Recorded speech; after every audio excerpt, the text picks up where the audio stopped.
Me enseñarás el camino de la vida es el nombre que los obispos del País Vasco y de Navarra, en España, dimos a una carta pastoral publicada en el año 2017 afrontando el tema del reto educativo. Sí, creo que hay una gran emergencia educativa y sobre ella quisiera reflexionar con ustedes. Les invito a compartir este programa.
El reto educativo, la emergencia educativa, es una de las claves que nuestro Papa emérito Benedicto XVI subrayó a lo largo de su pontificado.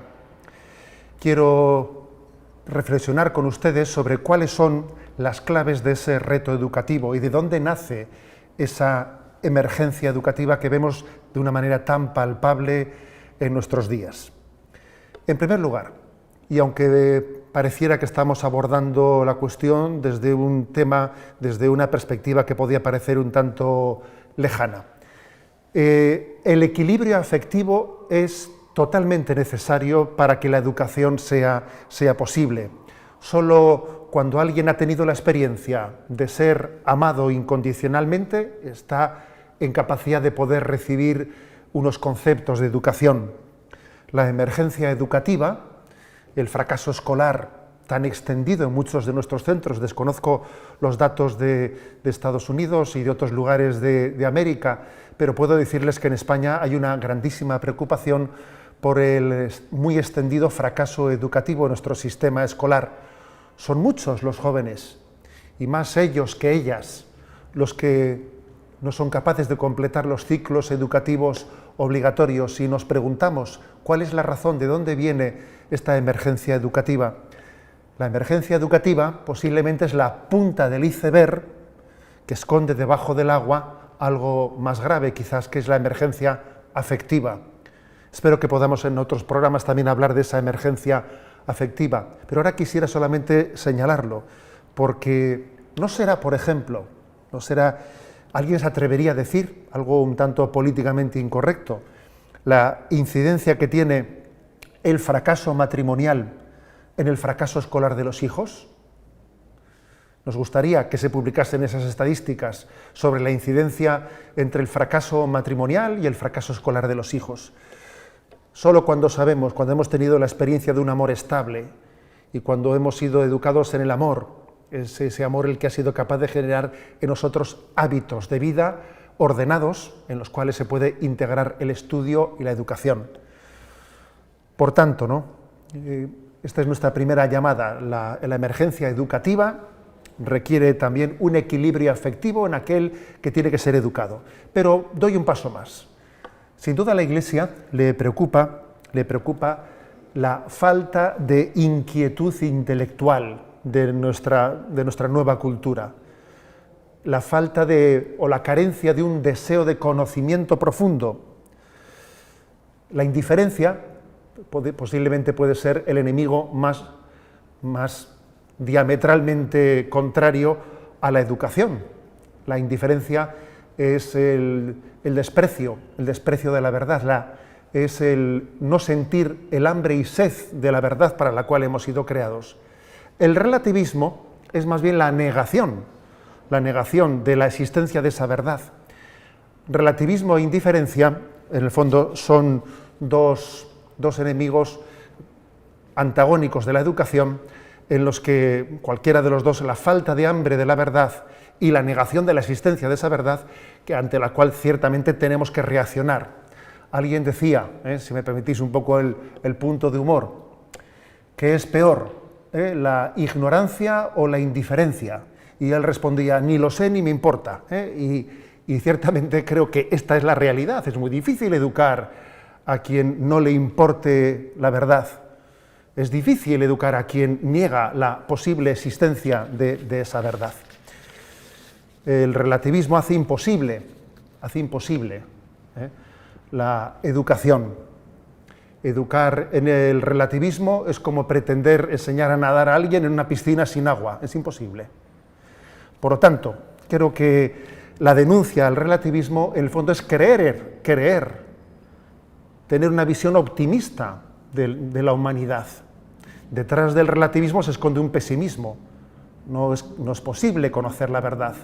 Detrás del realismo se esconde un sentido optimista de la existencia. Es posible conocer la verdad. Dios nos ha hecho capaces de la verdad. Somos seres creados para la verdad. Y como Jesús nos dijo, la verdad nos hará libres. ¿Qué es el relativismo? El relativismo, dicho con términos muy populares, es el todo vale. En aquel libro que escribió el Papa Francisco, en el año de la misericordia, decía él que el relativismo hiere mucho a las personas. Todo parece igual, todo parece lo mismo, y eso hiere profundamente el corazón del hombre. Y ojo, porque el relativismo suele disfrazarse. Y a veces el relativismo se disfraza de tolerancia. Y a veces el relativismo se disfraza de misericordia. ¿Sí? La tolerancia mal entendida y la misericordia mal entendida muchas veces son disfraces del relativismo. Espero también que podamos en algún programa hablar de lo que es la verdadera misericordia. La trampa de nuestra cultura ha sido hacernos creer que pluralismo equivale a relativismo. No es cierto. El pluralismo no equivale al relativismo. El hecho de que exista una pluralidad no quiere decir que no exista una verdad. Es más, entre ese deseo de conocimiento, en el fondo manifiesta que exista una verdad última que debe de ser conocida. El diálogo interreligioso, a veces mal entendido, ha derivado en un relativismo. No es así. El diálogo interreligioso debe desde una perspectiva de pleno respeto a las personas, de preguntarse por la pregunta del Dios verdadero. Solo puede haber un Dios verdadero. Jesucristo es el mejor antídoto contra el relativismo. Nadie podrá decir que Jesucristo pactase con el relativismo. Nos acordamos, por ejemplo, de aquel encuentro de Jesús con la mujer samaritana. Cuando Jesús a aquella mujer samaritana le dice, cuando la samaritana decía, bueno, los judíos dicen que hay que adorar a Dios, pues en Jerusalén, nosotros decimos que hay que adorar a Dios en este monte, en el Garicín. Sin embargo, Jesús le dijo a aquella mujer, mira, la salvación viene de los judíos. Jesús claramente responde a esa mujer samaritana con una frase en la que cree en una verdad objetiva. La salvación viene de los judíos. Y otras tantas frases del Evangelio. He venido para dar testimonio de la verdad. Y cuando Pilato le pregunta, ¿y qué es la verdad? Jesús calla porque ese hombre que pregunta por la verdad tiene la verdad a escasos centímetros de su rostro. Y cuando Jesús oró al Padre, dijo, Padre, santifícalos en la verdad. Y él mismo da testimonio, yo soy el camino, la verdad y la vida. Jesús, ciertamente, nadie podrá decir que ha pactado con el relativismo, sino que él es el testigo de la verdad. Por lo tanto, estamos un poco, ¿cuáles son las claves de la crisis educativa? Y una decía que era pues el equilibrio afectivo, la importancia de tener un equilibrio afectivo. La segunda es la innecesaria inquietud intelectual, que tiene que corregir el relativismo y la indiferencia. La tercera clave de una buena educación no es otra que la fortaleza interior. La fortaleza interior que tiene que ser capaz de afrontar frustraciones y sufrimientos, sí, porque también nuestra cultura se caracteriza por ser muy vulnerable. ser muy vulnerable. Nuestras nuevas generaciones, nosotros mismos, cada vez somos más vulnerables, tenemos menos capacidad de resistencia frente a los fracasos. Las metas que no alcanzamos de una manera inmediata muchas veces nos generan frustración. Solemos a veces confundir fuerza y fortaleza. ¿A qué me refiero con esto de confundir fuerza y fortaleza? Pues muchas veces la fuerza la solemos medir por la capacidad de atacar, pero la fortaleza se mide por la capacidad de resistir. No es más fuerte el que más fácilmente ataca, sino el que no se viene abajo cuando él es atacado. Y fijaros un detalle, es curioso, el hombre suele ser más fuerte, pero muchas veces la mujer tiene más fortaleza. Es curioso esto. Por ejemplo, ¿por qué en el hombre ha habido tradicionalmente más recurso a las drogas? Porque posiblemente le falta fortaleza para ser capaz de acometer, o sea, de afrontar los fracasos de la vida. ¿Por qué muchas veces la viudedad es llevada con mucha mayor entereza por la mujer que por el hombre? Posiblemente porque tiene más capacidad de sobrellevar sus soledades, ¿no? Y de caminar en solitario. No confundamos fuerza con fortaleza. No tenemos que educar generaciones que sean puntualmente fuertes, sino generaciones con capacidad de fortaleza, de ser capaz de llevar adelante retos que sean a largo plazo, no a corto plazo, sino a medio y a largo plazo en esta vida, para la cual sin duda alguna se requiere no tanto la fuerza, sino la fortaleza. Y la mayor fortaleza se deriva en tener paciencia y perseverancia, porque la educación requiere paciencia y perseverancia. Sí, la educación requiere saber atarse, sabernos a nosotros mismos, atar a determinados objetivos, ¿no? Jesús nos educa en la fortaleza interior. Jesús no se bajó de la cruz. Jesús nos enseña la importancia de abrazarnos a las cruces de la vida y ser fieles en ellas. Una pequeña anécdota de mi juventud. Recuerdo que un sacerdote nos enseñó que era muy importante que tuviésemos devoción al santo clavo. Al santo clavo. ¿Y a qué se refería él? Pues que cuando nos poníamos a estudiar era muy importante que nos sujetásemos al horario que teníamos establecido, que estuviésemos delante de nuestro despacho bien sentados, con un reloj viendo hasta qué hora era la hora de estudio, y que nos encomendásemos al santo clavo de Cristo para estar allí clavados sin que ninguna excusa nos levantase de esa mesa. Sí, la fortaleza interior y ese abrazar la cruz es del todo necesaria para que la educación sea posible. Una cuarta clave, totalmente necesaria para que la educación también sea posible: la importancia de que se transmita un concepto de libertad que esté anclada en la verdad. Libertad anclada en la verdad, que es tanto como buscar un equilibrio entre libertad y disciplina. Tiene que haber, para poder educar, tiene que haber un equilibrio entre libertad y disciplina. Si no, no hay quien eduque, señores. Hay una tremenda crisis de autoridad en nuestra cultura, una crisis de autoridad, que parece que nuestra cultura ha matado la figura del padre, y entonces de ella se ha derivado muchas generaciones desnortadas, en las que fácilmente se confunde libertad y libertinaje. Hay muchos ejemplos sobre este tema. El máximo podía ser el de la llamada ideología de género, ¿no? En la cual pues el propio Sartre, que parece que fue un poco, ¿no?, con su filosofía, pues una de las raíces, ¿no?, de las fuentes de esta ideología, viene a decir que el ser humano tiene libertad, pero no tiene naturaleza. Es curioso esto, ¿no? Soy libre para decidir mi naturaleza. Hay una falta, ¿no?, de conexión entre la libertad y la verdad. Dostoyevski, en su libro sobre los demonios, él viene a decir que el pensamiento ateo afirma que si hay Dios, entonces el hombre no puede ser libre. Pero Dostoyevski, sin embargo, dice, pues yo he llegado a la conclusión contraria, que si no hay Dios, no es posible la libertad.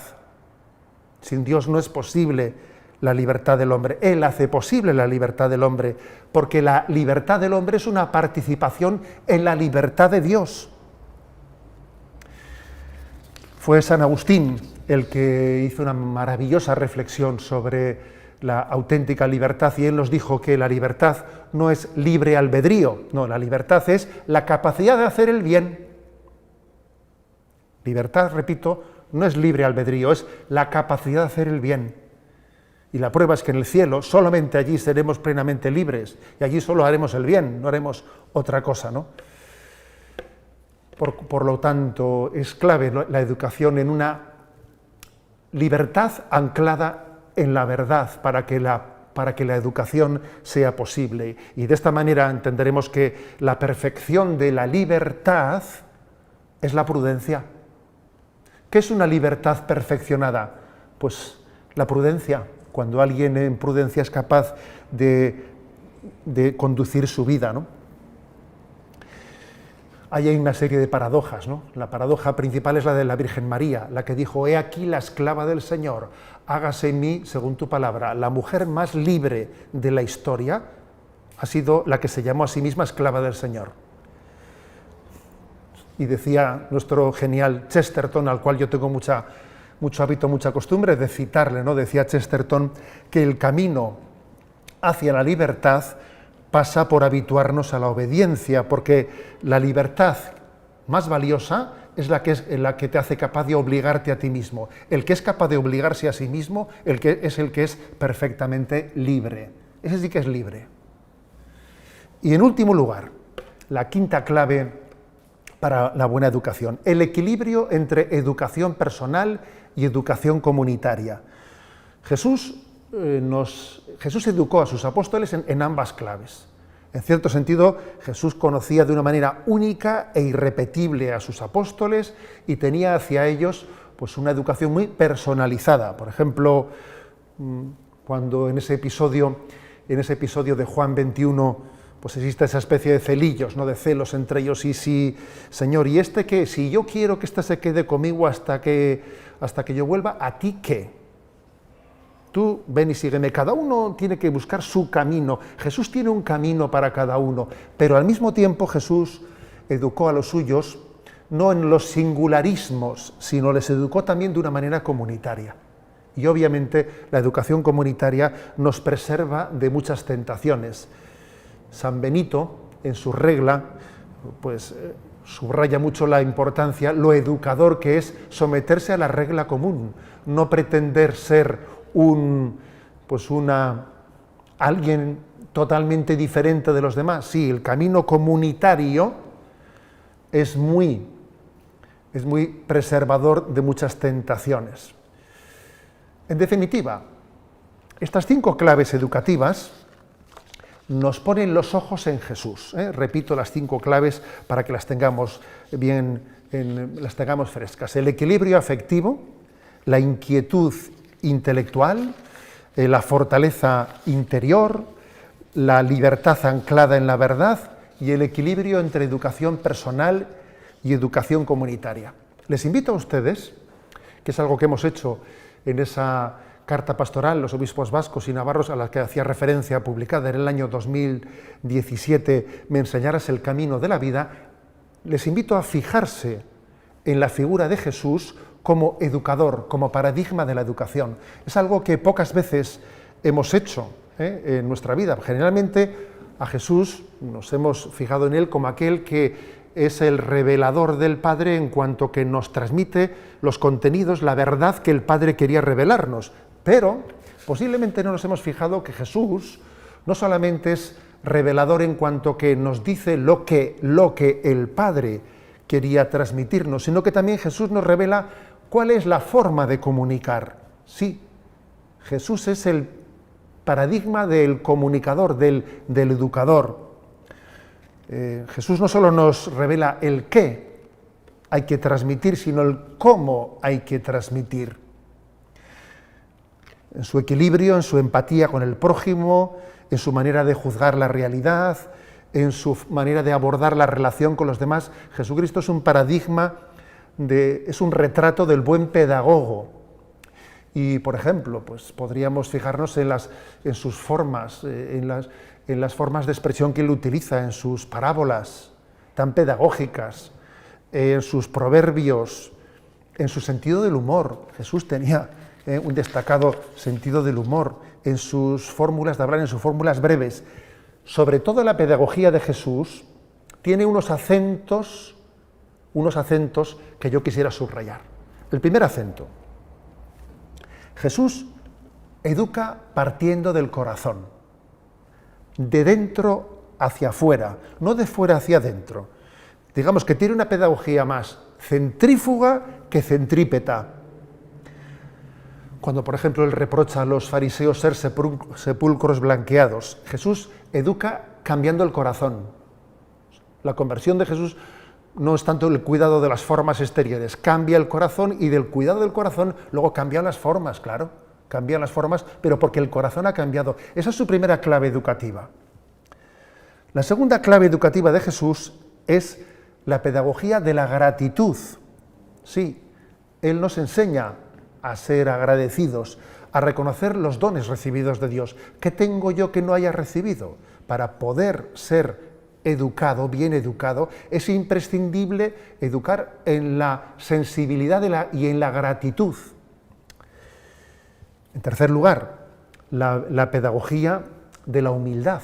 Sí, Jesús es capaz de mostrar grandes lecciones para aprender desde testimonios muy pequeños, desde aquella viuda que echaba el óbolo a la entrada del templo, desde un niño pequeño que él puso en medio para que todo el mundo se fijase y dijo: si no os hacéis como este, no entréis en el reino de los cielos. Jesús tiene una pedagogía de la humildad para mostrarnos cuál es la voluntad del Padre. Y digamos una cosa más: Jesús en su pedagogía integra la fe en la oración. Sí, educar a una persona es también sentirnos que Dios nos la ha encomendado. Antes de hablar al educando de Dios, tendremos que hablarle a Dios del educando. Antes de hablar a nuestro prójimo y contarle muchas cosas de Dios, será más importante que yo a Dios le haya encomendado y le haya hablado de Él. O sea que Jesús nos enseñó esta pedagogía. Antes de elegir a los 12 apóstoles, pasó una noche haciendo oración, en la cual noche haciendo oración él presentó al Padre los nombres uno por uno de aquellos que les había encomendado. Yo he rogado por ellos para que su fe no perezca. Y de esta forma podemos llegar a entender que Jesús no solo es el paradigma de la pedagogía, sino que en el fondo es la meta de la educación. ¿A dónde voy con esto? Pues sí, el ideal nuestro es bien alto. Nosotros le tenemos a Jesús mismo como... Jesús no solo es el que nos educa, sino Jesús es la meta a la que queremos llevar a todo aquel que se educa. Queremos ser otro Cristo, ser un nuevo Cristo. Esa es la meta de la educación. Él dijo: aprended de mí que soy manso y humilde de corazón. Jesús es nuestro modelo de referencia. Todo el mundo necesita tener modelos de referencia. Esa expresión que dijo Jesús, aprended de mí que soy manso y humilde de corazón, solo puede ser hecha desde una máxima soberbia o desde una máxima humildad. Y evidentemente es la segunda, la situación desde la que Jesús nos dice: aprended de mí. Pues sí, Jesús es nuestro modelo de referencia, Jesús es nuestro modelo, camino, verdad y vida. Sabéis también que la Iglesia, después del sínodo de la familia, tomó como objetivo el sínodo de los jóvenes, porque fue consciente, y leo el siguiente reto. Varias investigaciones muestran que los jóvenes sienten necesidad de figuras de referencia cercanas, creíbles, coherentes y honestas, así como de lugares y ocasiones en los que poder poner a prueba la capacidad de relación con los demás y afrontar las dinámicas. Buscan figuras capaces de expresar sintonía y ofrecer apoyo, estímulo y ayuda para reconocer los límites sin hacer pesar el juicio. ¿Cuál será el modelo de referencia de nuestros jóvenes? ¿Serán los artistas de Hollywood? ¿Serán los deportistas? ¿Serán los cantantes? ¿Serán los youtubers? No, nuestro único modelo es Jesucristo. Y concluyo diciendo qué importante es que seamos amigos de los santos, porque cuando las nuevas generaciones no son educadas teniendo a los santos por modelos, pues paradójicamente pasa una cosa, que sus modelos son falsos modelos, ¿no? Estamos aquí en una catedral y como pueden ver ustedes ahí detrás hay distintas vidrieras, ¿no?, con mucha belleza, que dejan pasar la luz del sol. Dicen que una madre iba con un niño viendo estas vidrieras y le preguntó: ¿sabes quiénes son aquellos santos? Y el niño, en su inocencia, le dijo: los santos son los que dejan pasar la luz del sol. En su inocencia estaba respondiendo con una respuesta teológica perfecta. Necesitamos de los santos como puntos de referencia, porque ellos han tenido como punto de referencia en su vida a Jesucristo, camino, verdad y vida.